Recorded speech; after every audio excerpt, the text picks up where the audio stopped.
Ouro com a Rosane Borges. Rosane, você já está aqui?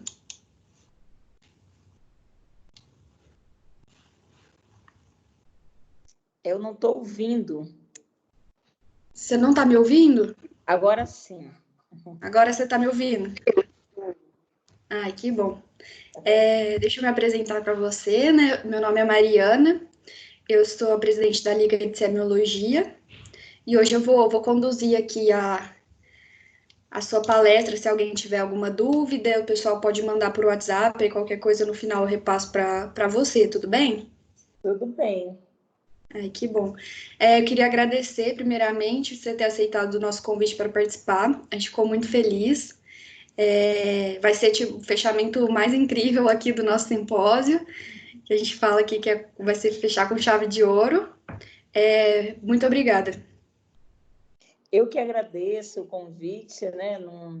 Em tempos tão difíceis, tão, né, estranhos, né? E a gente, ainda com esse compromisso, vocês, né, de fazer um simpósio, um seminário para levar todos nós a pensar, né? Eu acho que a gente está nesse momento. Tem um filósofo que eu gosto muito, que ele diz que em tempos difíceis a gente é obrigado a pensar, forçado a pensar. Então, eu acho que momentos como esse, de conversas à distância, de simpósios, de lives, são os momentos oportunos para a gente pensar, né, o nosso tempo, o nosso momento. É verdade, concordo. Vou fazer aqui uma breve apresentação. A Rosane Borges, ela vai falar sobre o tema necropolítica e violência racial. Ela é jornalista, pesquisadora, colaboradora do Colabor, da Escola de Comunicação e Artes da USP, é doutora e mestre em Ciências da Comunicação pela USP e possui experiência docente e prática no campo das teorias da comunicação, da filosofia da comunicação, da comunicação, cultura e sociedade, da produção audiovisual e multimídia. Vincula-se ao campo das pesquisas sobre raça, gênero e problemas brasileiros. Possui diversos livros publicados, dentre os mais recentes estão Esboços de um Tempo Presente e Mídia e Racismo. Então, quando você quiser começar, fica à vontade. Mais uma vez, obrigada. Eu que agradeço, né? Então, vamos lá, né? Foi a Gabriela que me fez o convite para falar sobre necropolítica, né? E a questão da violência, que é um tema que está muito em voga. A gente teve, digamos, o tema da violência racial, né? Do racismo policial, ele ganhou uma nova ênfase, né? Um impulso aí renovado com o assassinato do George Floyd nos Estados Unidos, mas vale a gente sempre dizer e lembrar que no Brasil a gente tem a cada 23 minutos um George Floyd, né? Eu acho que, sob esse ponto de vista, a gente debater hoje necropolítica, ela se reveste de uma urgência política, de um imperativo ético, estejamos a gente na área que a gente estiver, é fundamental, principalmente as áreas, né, da saúde, da medicina, da biologia. Às vezes a gente acha que são temas que não são afeitos a essas áreas, mas tem tudo a ver, né? Eu começaria situando o termo, né, a necropolítica, ela é uma expressão cunhada de autoria de um autor africano, camaronês, né? Porque às vezes a gente fala africano como se a África fosse um país e é um continente. Ele é camaronês e hoje dá aula na Universidade da África do Sul, que é o Atili Bembe.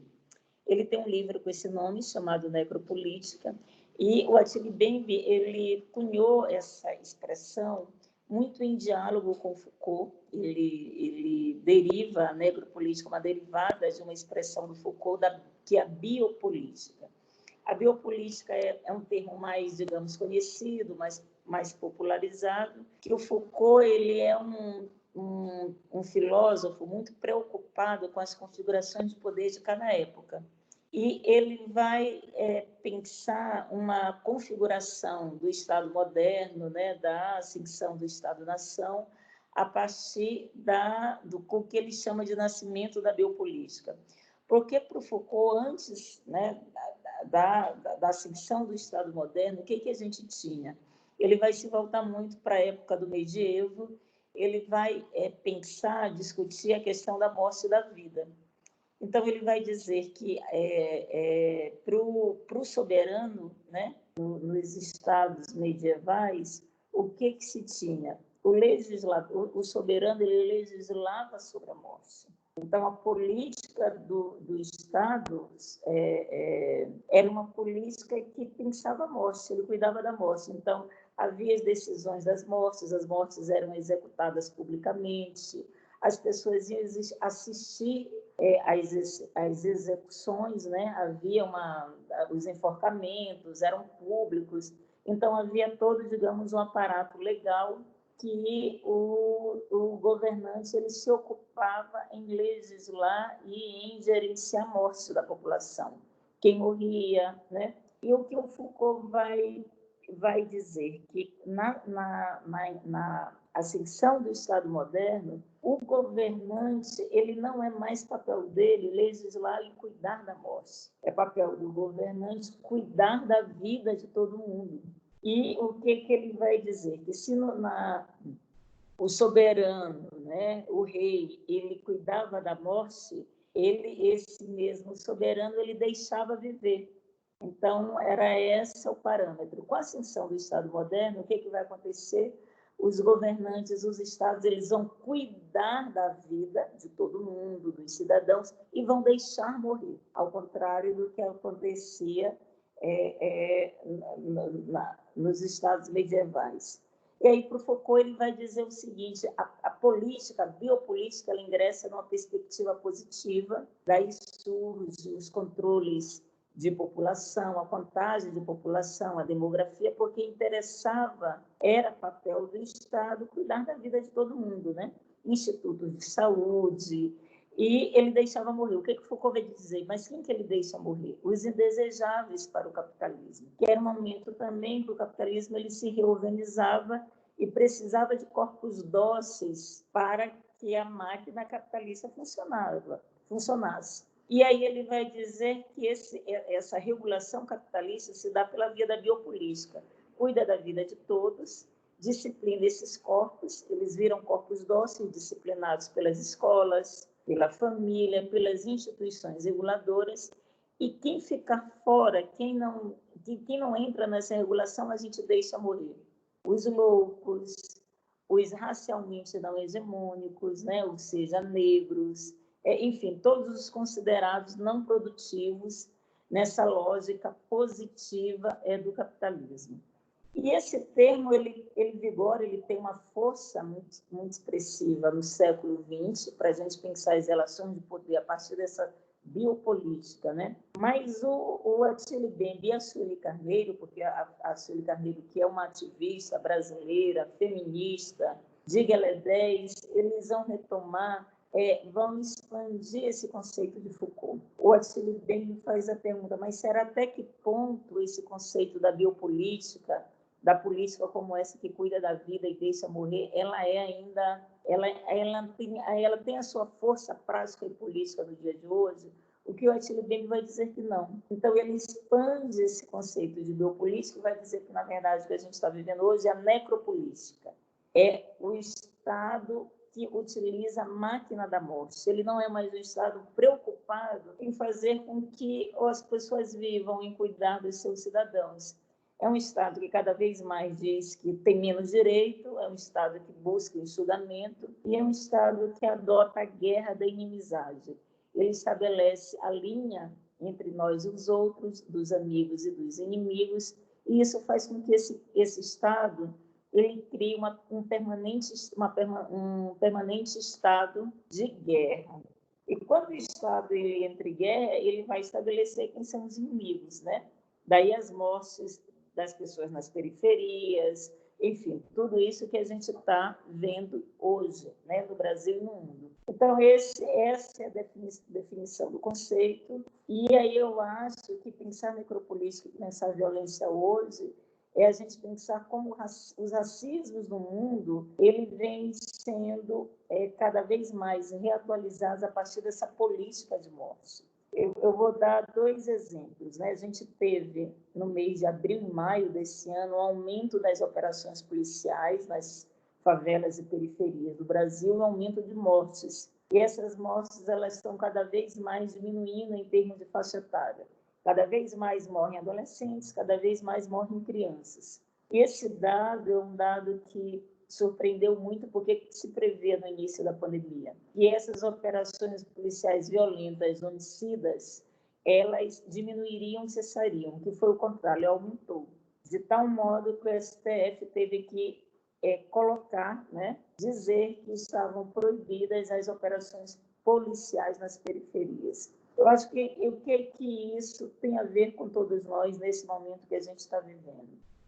Voltando à ideia, essa questão de a cada 23 minutos, né, morre um George Floyd no Brasil e a gente não diz nada. Eu acho que nesse estado de permanente guerra, nesse estado de violência, nesse estado em que tem corpos matáveis, é preciso que todos nós estejamos no lugar onde nós estejamos, do ponto de vista profissional, do ponto de vista político, que a gente tome essa questão como uma questão fundamental para a gente pensar o mundo, para a gente pensar a nossa profissão, para a gente pensar os nossos cursos, para a gente pensar onde a gente atua. Porque essa é a questão, pessoal, que revela, inclusive, o que é a miséria da desigualdade, da pobreza, o que é a exclusão social, porque quando você tem um país estratificado racialmente e um país que declara guerra para os indesejáveis, aí a maioria é negra, é a população indígena, a gente vai ver que essa população ela vai sofrer toda a sorte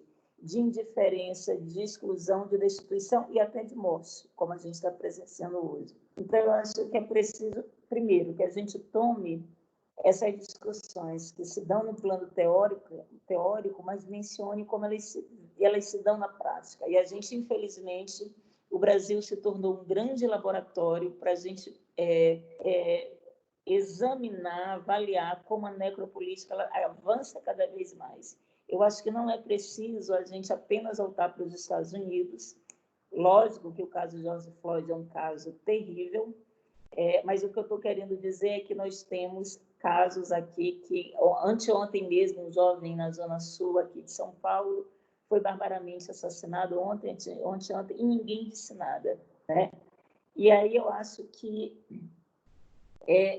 esse conjunto de coisas nos leva, e aí eu acho que o assassinato do George Floyd ele foi um ponto de inflexão importante, porque o assassinato do George Floyd mostra, não é que os negros estadunidenses são mais ou menos pacíficos do que a gente, porque nós sempre estamos indo para a rua, mas o que as manifestações dos Estados Unidos elas convocam é parte da população que não é negra, porque a população negra se revolta, sempre está indo à rua, mas convoca a população branca a pensar o que é a tragédia, o que foi a tragédia da escravidão, que é o racismo contemporâneo hoje. Eu acho que isso é que tem de novo nas manifestações. Eu acho que pela primeira vez a gente conseguiu convocar pessoas não negras para pensar junto com a gente o que significa esse estado de coisas. Eu dou sempre o exemplo da morte da Marielle Franco, né? A Marielle Franco, eu costumo dizer que ela foi morta por um cálculo das milícias de que ela era o corpo matável. Porque se a gente entrar na lógica daqueles assassinos, né, dos milicianos, não seria a Marielle Franco para ser morta, seria o Marcelo Freixo. Eu estou desejando a morte do Marcelo Freixo? Claro que não. Eu estou dizendo que, na lógica deles, a pessoa que mais perturbava seria o Marcelo Freixo. Mas por que eles mataram a Marielle Franco? Porque na mentalidade deles era o corpo matável. Mulher, preta, lésbica, periférica. Então, para eles seria o elo frágil. O que eles calcularam? Que matando a Marielle Franco, eles dariam um exemplo, inclusive, para o Marcelo Freixo, para todo mundo calar a boca, mas matando a Marielle Franco, eles não teriam tanto problema se eles matassem o Marcelo Freixo. Agora, o erro de cálculo veio depois. Ninguém imaginou que a Marielle Franco cresceria ainda mais, né? Eu acho que essa que é a grande questão. Eu acho que esse que o que traz a morte da Marielle Franco, ela sintetiza para a gente o que é o corpo matável, né? Aquele corpo sobre o qual a gente pode fazer tudo. Então, eu acho que a gente está no momento em que essas discussões elas ganham uma densidade E aí eu acho que é preciso que a gente, sob esse ponto de vista, tome realmente, aí não é que é fazer proselitismo político, não é o ativismo no sentido de stricto senso, mas se todos nós somos humanos, o que está, inclusive, redefinindo o que é a humanidade hoje é a questão racial negra, não é? Ou a questão dos terrivelmente outros, dos grupos não hegemônicos. Então, eu acho que essa temática ela precisa realmente ser explorada, estudada. A gente precisa tomar partido, porque tem aquela frase, né, se não houver paz para uns, não vai haver para todos. Eu acho que, sob esse ponto de vista, a gente está com uma questão que vem perturbando o nosso contemporâneo, né? Que nos afeta enquanto seres humanos, que faz com que a gente avalie que a nossa civilização ela não é tão civilizatória assim. Eu acho que são todas questões que recolocam temas fundamentais para a gente pensar que país que a gente quer, para a gente pensar que humanidade que a gente quer, para a gente pensar que pacto civilizatório que a gente quer assinar. E aí a necropolítica, a violência, ela deve ser vista não apenas no escopo do racismo policial, da letalidade, né, provocada pela polícia, mas a gente vê a necropolítica, a violência contra a população negra, também no espaço da violência obstétrica, por exemplo. A gente tem alguns dados, que são várias as modalidades de violência obstétrica, entre elas é o não uso de métodos anestésicos para as mulheres grávidas, quando elas vão ter a luz, quando aquele hospital está com carência de anestesia. Então, há um suposto que as mulheres negras têm que ir ao natural porque elas resistem à dor, porque têm que escolher. Vejam, nessa situação, tem mulheres que não resistiram à dor e elas podem, inclusive, morrer porque elas não resistem à dor, né? Existem pessoas que têm sensibilidade à questão da dor. Então, o que suporta? E é SUS, gente, é Estado brasileiro. Então, a gente pode dizer que é o Estado brasileiro também matando ou adoecendo ou maltratando corpos, né?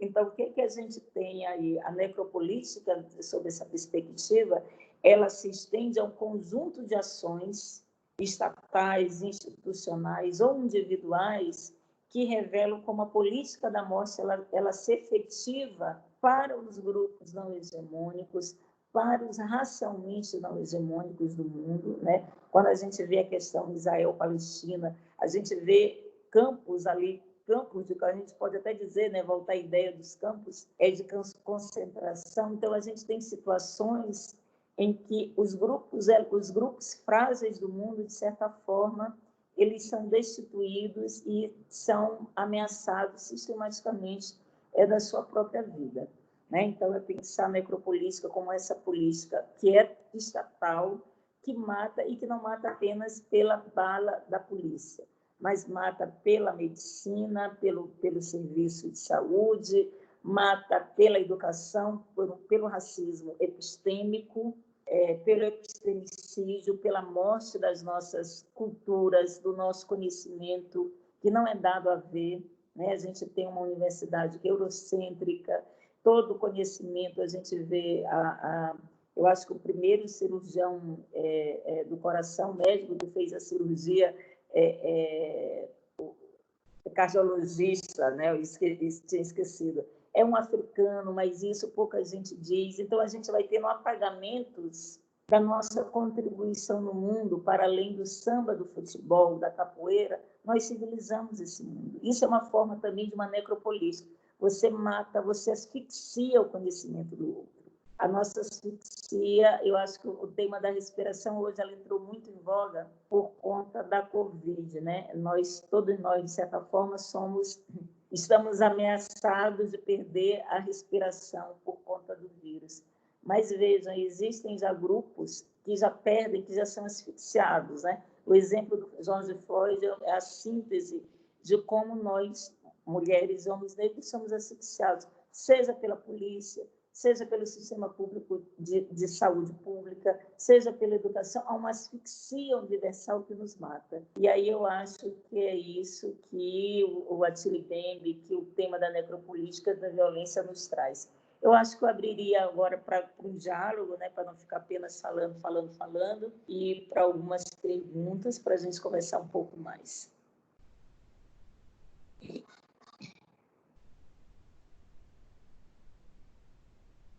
Mariana?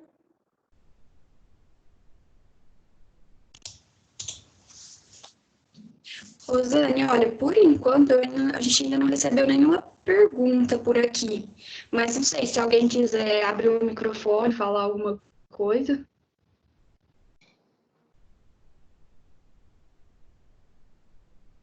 Eu acho que o pessoal vai deixar para perguntar mais para frente.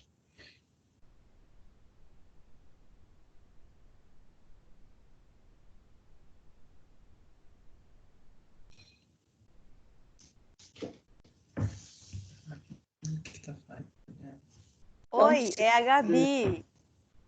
Rosane, é a Gabi que falou com você, Estou tudo bem? ouvindo, Gabi. Tudo bem.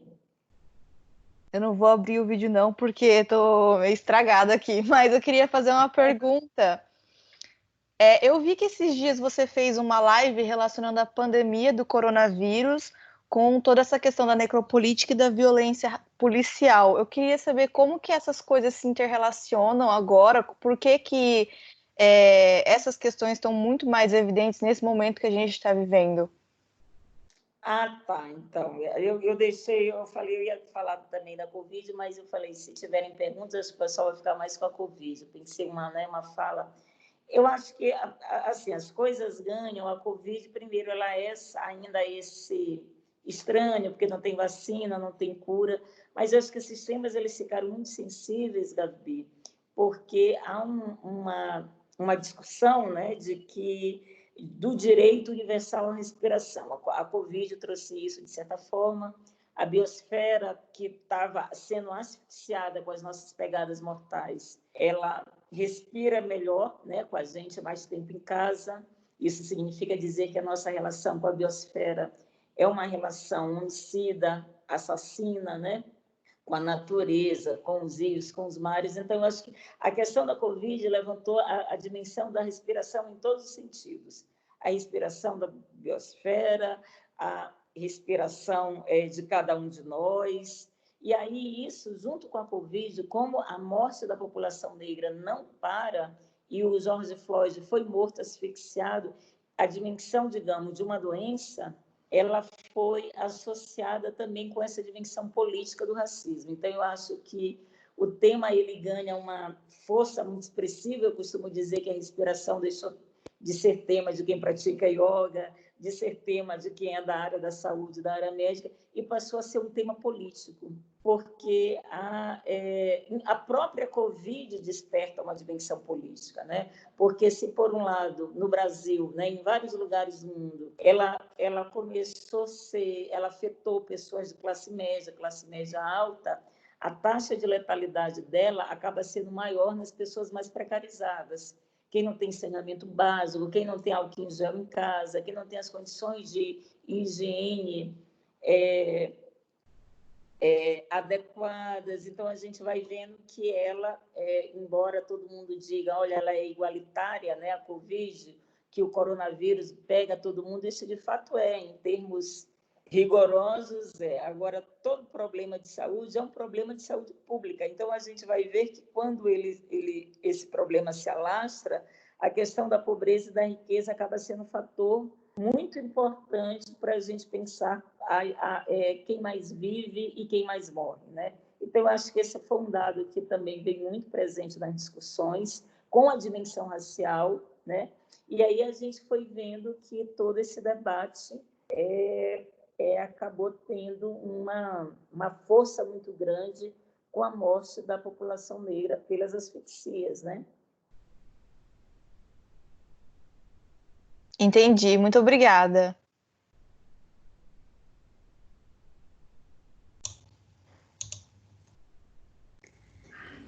Rosane, o pessoal aqui está falando que, por enquanto, eles só estão apaixonados mesmo, gostando de te ouvir. Ainda não surgiu nenhuma outra pergunta, não. Então, tá bom. Eu acho que eu falaria, então, mais uma questão só em relação ao que a Gabi falou,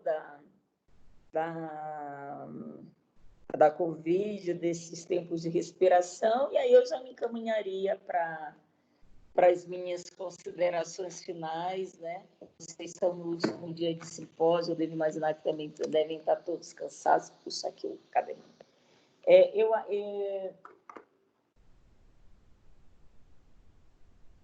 Então, eu acho que tem a ideia do eu não posso respirar e da Covid, né? E da violência, né? Acho que nos nossos tempos. Eu vou citar um trecho, esse trecho até eu cito também no canal do YouTube que eu lancei recentemente, que é exatamente sobre o direito à respiração, sobre o apartheid balístico, sobre violência. E aí eu vou dizer, na verdade não sou eu, é o Manuel, ele diz o seguinte, que eu não posso respirar, ele virou um lema de todos os corpos precários, tratados como excedentes biológicos pela necropolítica global do capitalismo financeiro e suas próteses governamentais na gestão da pandemia da Covid. A voz que George Floyd emprestou a todo mundo é o signo de uma asfixia universal em que a questão negra aparece ao mesmo tempo na tangente entre a sua singularidade absoluta, vidas negras importam, e em sua transversalidade e perspectiva, o devir negro no mundo. Eu acho que essas duas afirmações elas são importantes para a gente pensar hoje a questão da necropolítica, da violência da Covid, porque elas, voltando a essa ideia, né, que tudo que acontece entre nós, seres humanos, na sociedade, tem uma dimensão política. Então, hoje, a gente pensar o direito universal à respiração é a gente pensar a dimensão da pobreza, né, do racismo, do feminicídio, porque também durante a Covid, maridos espancadores que estão em casa com suas esposas, aumentou as taxas de violência contra a mulher. Então, a gente tem aí dados que vão nos enredando em um roteiro terrível, que revela as desigualdades, que revela os racismos. Veja, é uma doença, né? E a gente vê que essa patologia revela outras patologias sociais, né? Um problema, né, que é da ordem de uma, né, digamos, biológica, né, corpórea, ela ultrapassa essa dimensão e alcança a questão da política, a questão de como, de fato, a gente pode pensar nesse direito universal à respiração, combatendo as formas de violência, criando vacina para a Covid, né? E, de certa forma, o que eu acho que também que a Covid ela nos traz em termos de que mundo que a gente pode pensar é que a gente acabou se habituando e naturalizando determinadas coisas. Por exemplo, ônibus cheio, ônibus lotado. As lotações, as formas que as pessoas são transportadas é muito desumana. Só que a gente se habituou com isso, né? Pré-Covid. Quando tem a pandemia, e principalmente aqui em São Paulo, quando o Bruno Covas diz que os ônibus não podem circular cheios, que tem que ter um número X de pessoas, a gente começa a perceber que o que a gente tinha pré-pandemia tinha que ser considerado inaceitável.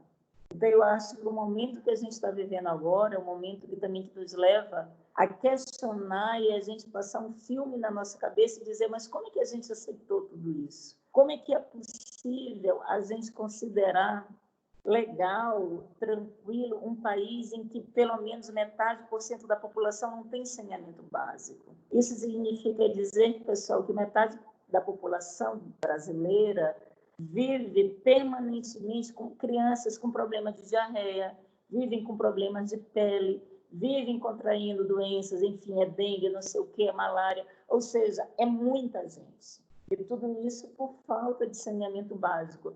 E embora a gente discutisse isso, denunciasse, mas a Covid ela deixou tudo muito mais, digamos, visível e mais inaceitável. Eu acho que o nosso papel, eu acho que esse momento que a gente está de simpósio, de discussão, é como é que a gente pensa um mundo pós-pandemia. Eu acho que quando a gente para pensar o mundo pós-pandemia, a gente tem que dizer o seguinte: a gente não quer mais jogar as regras do jogo no mundo pré-pandemia. É preciso que a gente realmente considere como intolerável pessoas irem para o trabalho sendo transportadas feitas sardinhas. Então, é preciso que a gente seja insurgente e dizer: não queremos mais jogar esse jogo. A gente tem que olhar para trás e dizer assim: mas como é que todos nós não nos revoltamos com a situação de milhares de pessoas que não têm saneamento básico no Brasil? Eu acho que tudo que a gente está vivendo agora, esse momento de parada, para quem pode ficar em casa, eu acho que esse momento da gente voltar esse filme, da gente se revoltar, mas não uma revolta, digamos, sem consequência, e a gente e fazer da nossa revolta uma possibilidade de um futuro diferente, de transformação. Porque o que aconteceu lá nos Estados Unidos com a morte do George Floyd? Aqueles incêndios, eles foram uma reação legítima de dizer: queremos tirar os assassinatos da população negra do campo da trivialidade cotidiana e passar para o campo do intolerável. Então, é preciso que tudo que a Covid ela nos traz em termos de violência, de morte e da necropolítica, que a gente possa pensar como que será o nosso futuro, né? E de que maneira a gente pode realmente ser pessoas ativas na construção de um mundo menos desigual, menos cruel. Porque também a gente vê, por outro lado, que é uma forma de violência. Tem pessoas que, se não saírem de casa, elas não têm o que comer. São pessoas que vendem na rua, são ambulantes, enfim, tantos outros tipos de trabalho. Então, a desigualdade do Brasil ela se tornou muito mais percebida porque tem muita gente passando fome. A gente descobriu, na verdade, o governo brasileiro teve a cara de pau de dizer que ele não tinha eram 38 milhões de pessoas desconhecidas, que não tinham nenhum registro do ponto de vista institucional. Então, a gente vai ver que tudo isso são vergonhas, né? Coisas que são inadmissíveis, que a gente tem que pensar o que fazer com isso, né? Para pensar, eu acho que necropolítica, para pensar violência, pensar saúde, é preciso que a gente pense nessas questões todas como juntas e misturadas. Não adianta eu dizer: mas isso não é área minha, isso não é da minha área, eu não vou... Não, é preciso que a gente tome essas questões como questões nossas, né? Eu acho que isso é fundamental. Mas eu acho que, então, seria isso, né? O que eu, como brincando a filosofia do padeiro, que eu teria para hoje, né? Para falar de necropolítica, violência nesse contexto atual, né? De pandemia, de violência racial. E eu acho que, se não tivesse mais perguntas, que a gente ficaria por aqui. Eu já agradeceria a escuta de todas e todas vocês. Então, eu já aproveito também para fazer uma propaganda. Eu lancei recentemente um canal no YouTube chamado Esboços do Contemporâneo, canal Rosane Borges. Vocês podem ir lá, se inscrever no canal, curtir. Só tem um vídeo, mas eu vou subir outros vídeos. Vou falar sobre política, comunicação, tecnologia. É um canal variado, então passem a seguir lá, né, o Esboços do Contemporâneo. Eu estou no Instagram também, Rosane Borges. Então, eu agradeço assim, a escuta de todo mundo e espero tê-los em outra oportunidade, quem sabe presencialmente. Muito obrigada, Rosane. A gente aqui tem uma pergunta que é, inclusive, da Ananda, que foi a nossa palestrante de ontem. Então, Ananda, se você quiser abrir o microfone para falar direto. Oi, vocês estão me ouvindo? Estamos. Estou ouvindo. Oi. Boa noite, Mari. Boa noite, Rosane. Tudo bem? Tudo bom? Muito obrigada pela sua fala. Eu, antes do mundo pandêmico, costumava te acompanhar muito ao vivo nas suas palestras aqui em São Paulo, então sou muito sua fã. É sempre um prazer te escutar, né? Fico muito feliz realmente. Eu queria fazer uma pergunta, né? A gente falando, você trouxe muito a questão da necropolítica. E hoje em dia a gente também tem falado cada vez mais sobre branquitude, né? E eu trabalho numa organização internacional que está cada vez mais disposta, né, depois aí de alguns anos de batalhas internas, a se questionar em relação a isso também, né? Então a gente está começando a conseguir fazer trabalhos em relação a isso, e eu acho que a gente, né, pessoas negras aqui no Brasil, a gente vincula, né, essas questões da violência racial à violência institucional, que também é uma violência racial, e eu queria saber, enfim, queria te escutar um pouquinho em relação a essa questão da branquitude, que também está se tornando um tema muito atual, muito vinculado à questão da violência. A gente tem cada vez mais reconhecido institucionalmente o nosso racismo, né, o que continua sendo muito dolorido, mas é muito importante, muito positivo, por outro lado. Hoje aconteceu um episódio muito triste.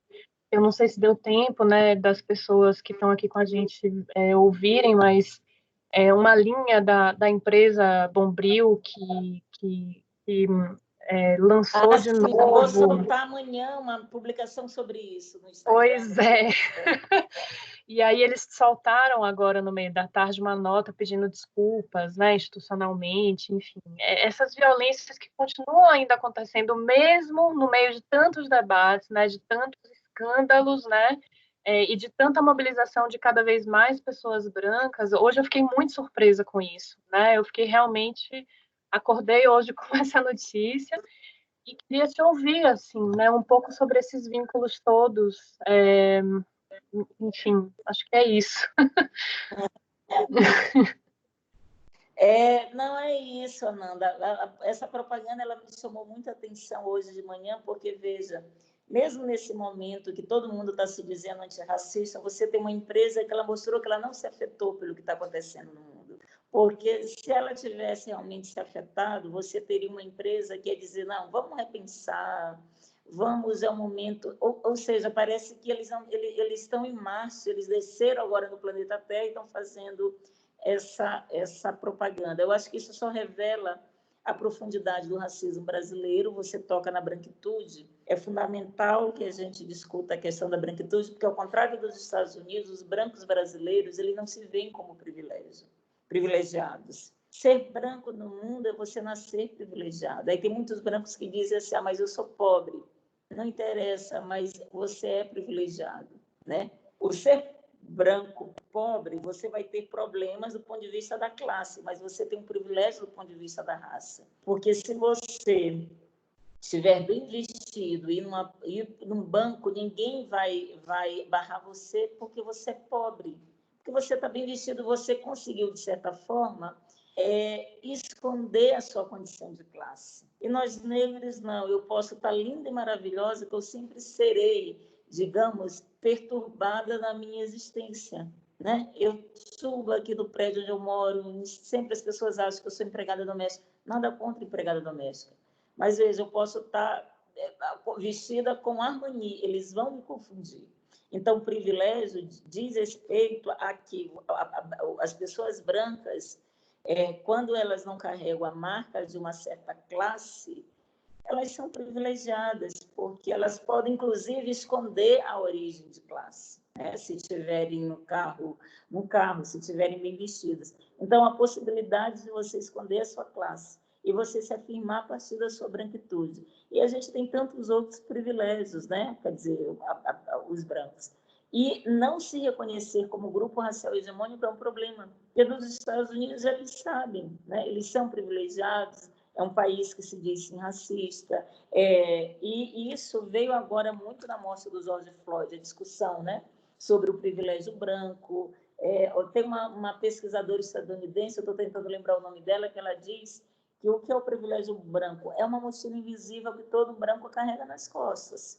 E no Brasil, se a gente não abrir esse debate, e se esse debate ele não foi isento, porque não é paixão, não é acusação, não é assim, você, pessoa branca, a gente tem que reconhecer a escravidão, ela afetou nós, população negra.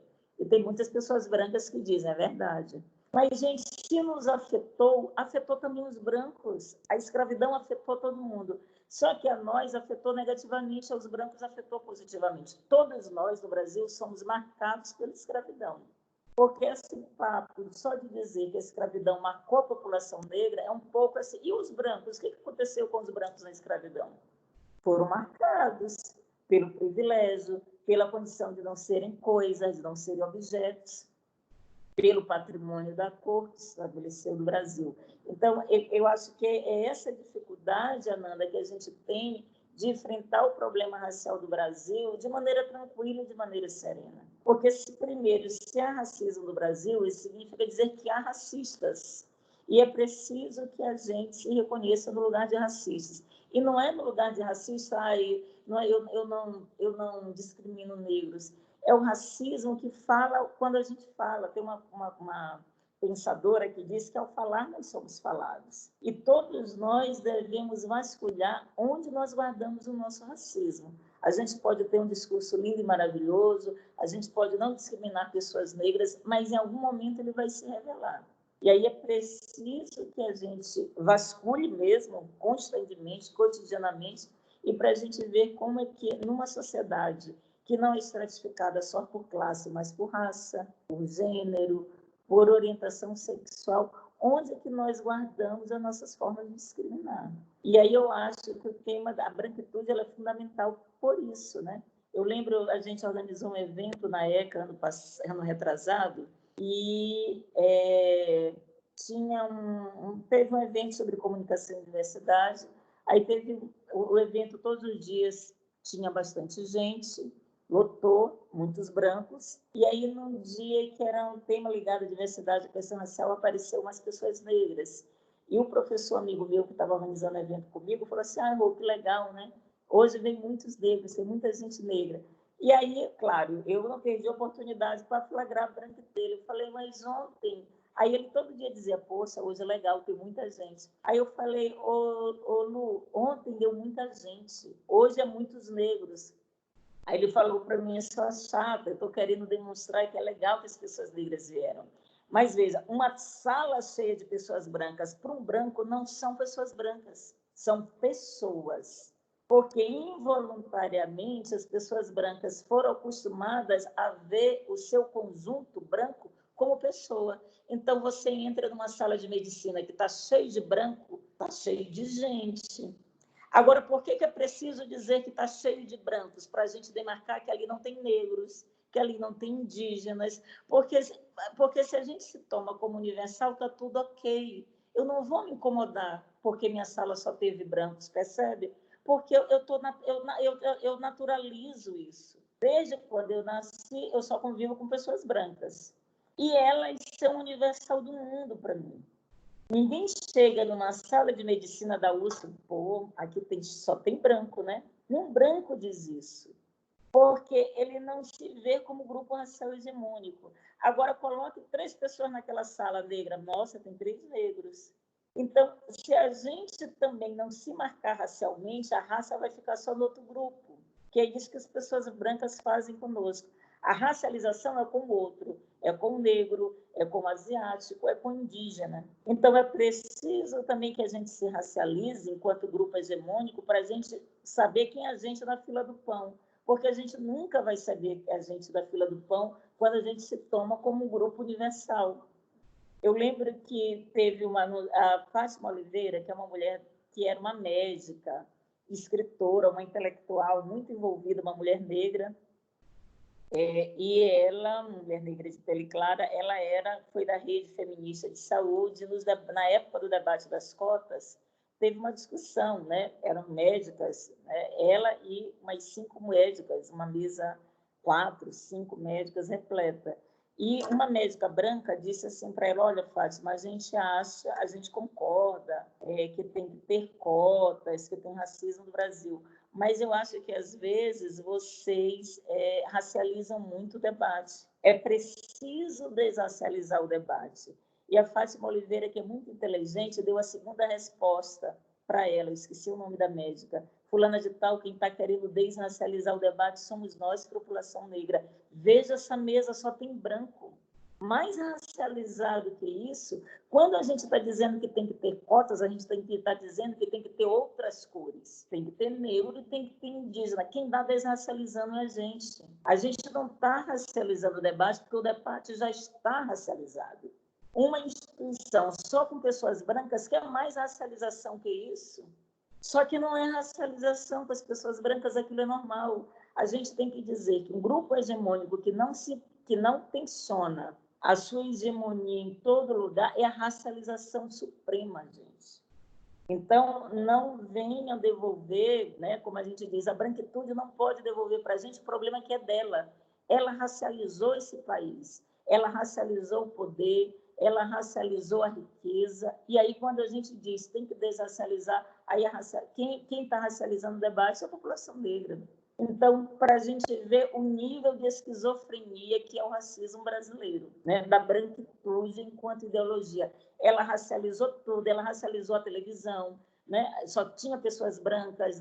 Quando teve uma revista Raça, eu lembro que uma pessoa me perguntou, Rosane, mas por que uma revista só para negros? Eu falei, gente, vocês estão o tempo todo só com uma revista para brancos, revista Cláudia, revista Nova. Ninguém pergunta assim, por que uma revista só para brancos? Porque é só agora que a gente entra nessas revistas. Até 20 anos atrás não tinha uma cara preta. Mas ninguém perguntava assim, por que só tem revistas para brancos? Porque a racialização já estava dada, ela foi naturalizada. É essa que é a tragédia da branquitude brasileira, Nanda. E aí, quando você inventa uma revista, cria uma revista, que é uma revista de 97, falou, nossa, mas vocês estão querendo agora segregar uma revista só para negros. Aí não tem a coragem de dizer, nossa, mas vamos ver o que é a Cláudia, o que é a Nova, o que é a Vogue, não tem pretos, mas ali não é revista de branco, é revista de todo mundo, entendeu? Então, eu acho que a gente está, nesse momento, a tensão é essa, é de pluralidade, né? A gente tem que olhar para os nossos cursos, para as faculdades de medicina, de direito, de comunicação, de onde eu venho, e dizer por que só tem brancos, não é? Porque se a pobreza ela está entre brancos e negros, não, a justificativa é dizer que porque a pobreza, os negros são mais pobres, ela também é inválida. Nós somos a maioria, sim, na pobreza, mas significa dizer que há um gargalo no ensino médio que vai... E nós somos a maioria na pobreza, não é porque nós somos negros, é porque é o racismo. Então, se você não der nome às situações, a gente sempre vai achar que o racismo ele é algo individual, episódico, e não estrutural, né?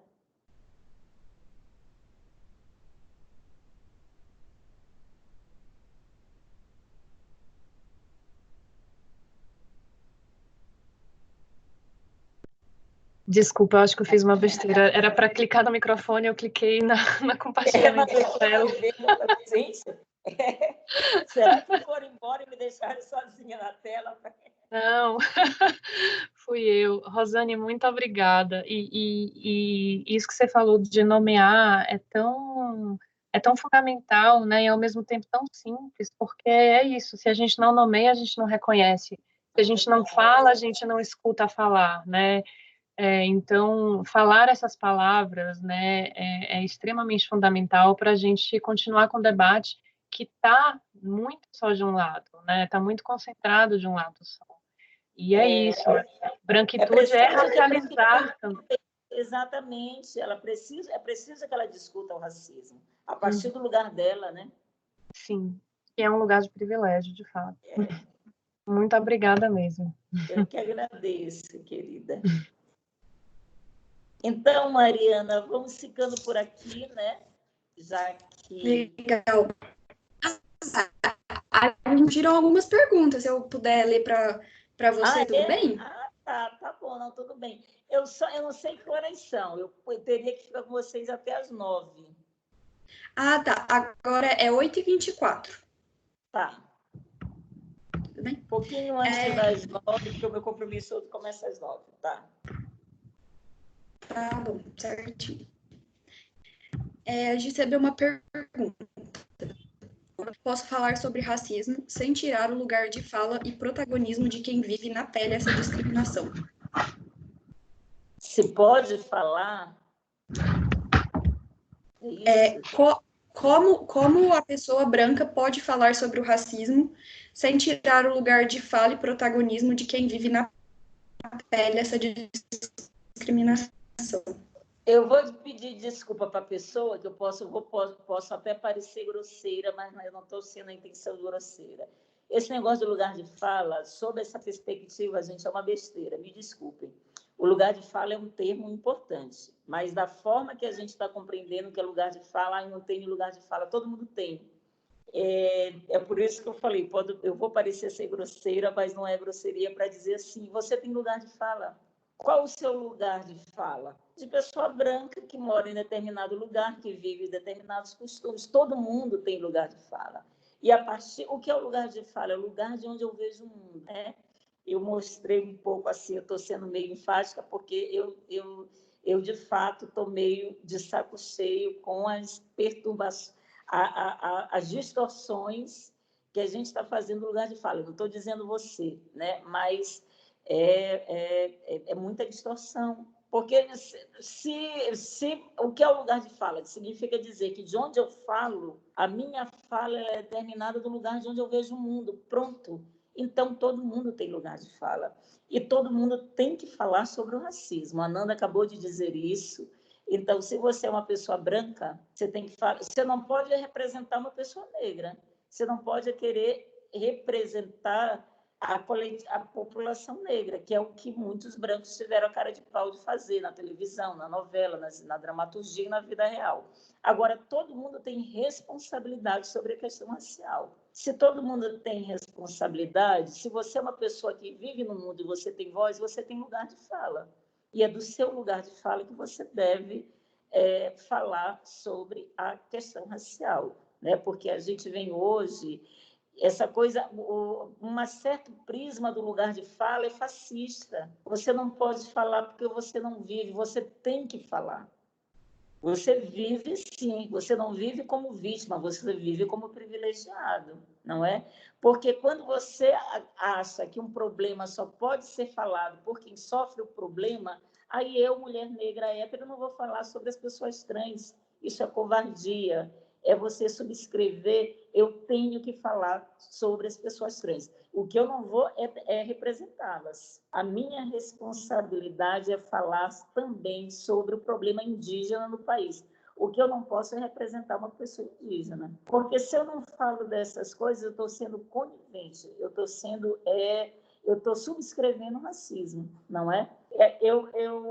Tem gente que tenta silenciar e dizer, olha, você não é indígena, então você não pode falar da questão indígena. Que loucura é essa? Não é? Não entendemos nada do que é política. A política é o exercício da intervenção no espaço público, não é? Então, por favor, não usemos a expressão lugar de fala como desculpa para a gente não tomar partido sobre os problemas do mundo, porque os problemas do mundo são humanos, eu sou humano. Há uma frase que diz o seguinte, eu sou humano, e tudo que é humano não deve ser a mim indiferente. Então, a Hannah Arendt é uma pensadora que eu gosto muito, ela vai falar entre diferença entre culpa e responsabilidade.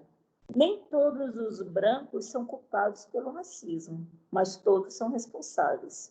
Nem todos os negros são culpados pela homofobia, mas todos são responsáveis por ela.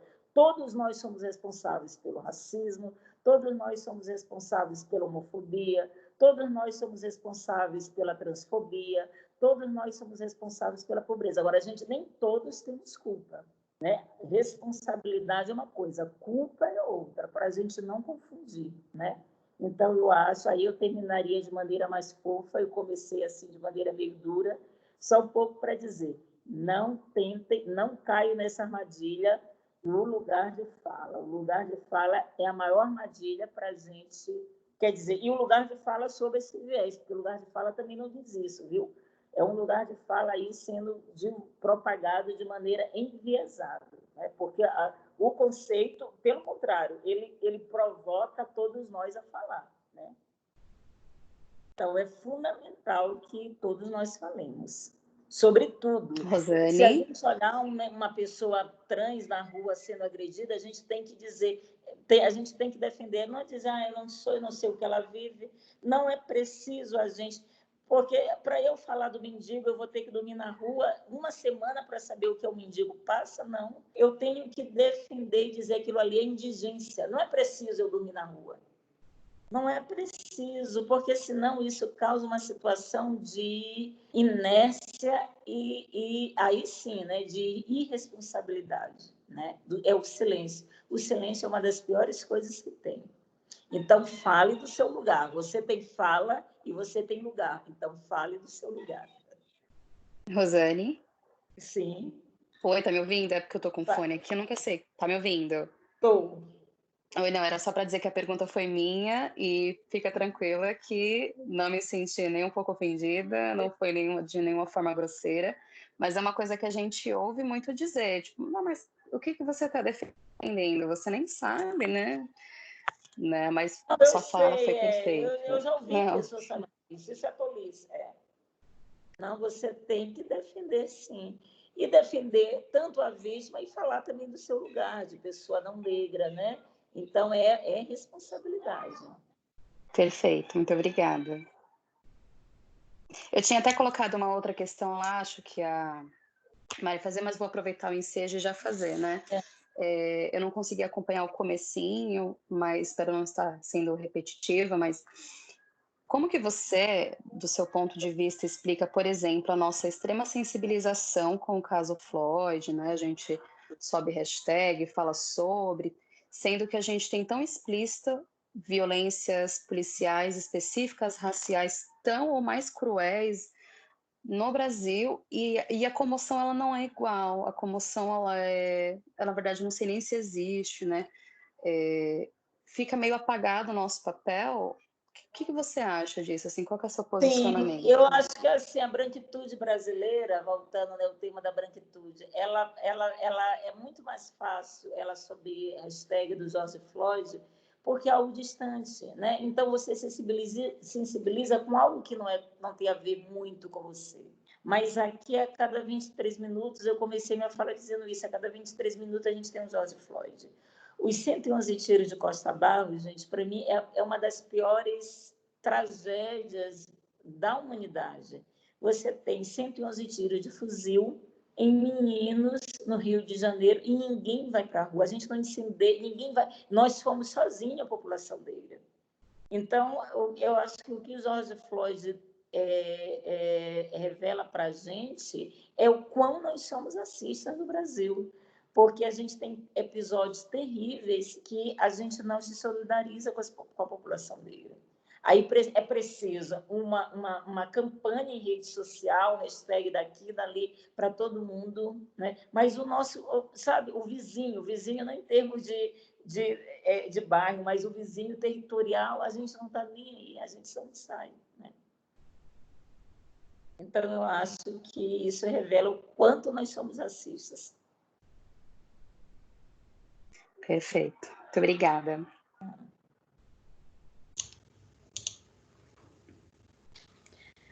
Bom, Rosane, eu acho que agora acabaram as perguntas. Queria agradecer a Ana pelas perguntas. Se tiver mais alguma coisa para falar, fica à vontade. Eu que agradeço.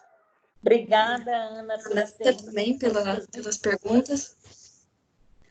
Foi ótimo, eu adorei. Tá todo mundo elogiando. Rosane. Eu que agradeço, gente. E agora eu estou vendo mais ossos. Ana, fica aí. Muito obrigada, a gente agradece de coração. Eu vou até fazer um print aqui dessa tela para... Não sei se vocês tiraram, porque eu estava todo o tempo meio que sozinha, então me sentindo solitária, agora tem 3 na tela.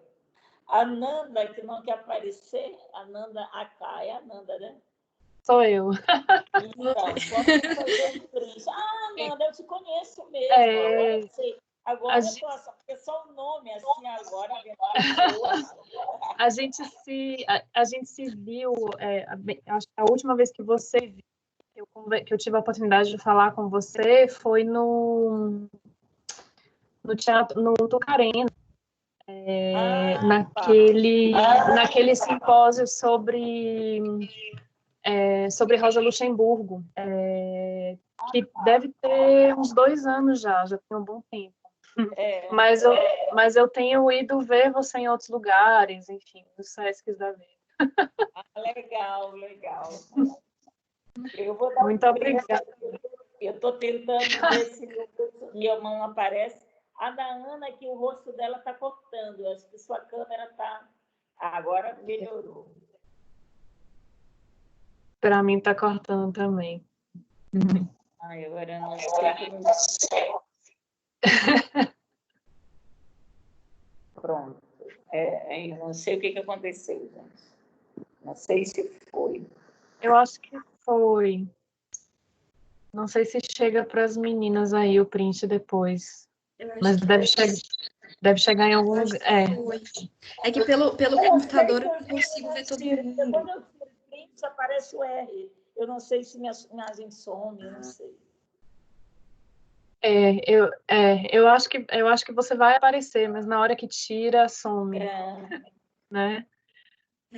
A gente vai tentar tirar Rose, outros mas aqui também. eu já segui seu Insta, que você foi falando, eu já fui seguindo, porque eu sou dessas, e eu mando lá para você no direct o print que eu tenho. Tá bom, massa. Então, e aí não esqueça também de seguir o meu canal, gente. Esboço do Já estou seguindo tudo, já. Tá bom. Pode deixar. Obrigada, Rosane. Eu que agradeço, gente. Então, até a próxima. Muito obrigada. Obrigada às meninas que perguntaram. Muito obrigada, Rosane, pela palestra. A gente agradece de coração. Fechou com chave de ouro aqui o nosso simpósio. Muito obrigada. Eu que agradeço mais uma vez. Tchau, Tchau. Boa noite. Obrigada, tchau, tchau. Boa noite. Obrigada a todo mundo que participou também, pessoal. Obrigadão. Até mais. Até mais. Tchau, tchau. Tchau.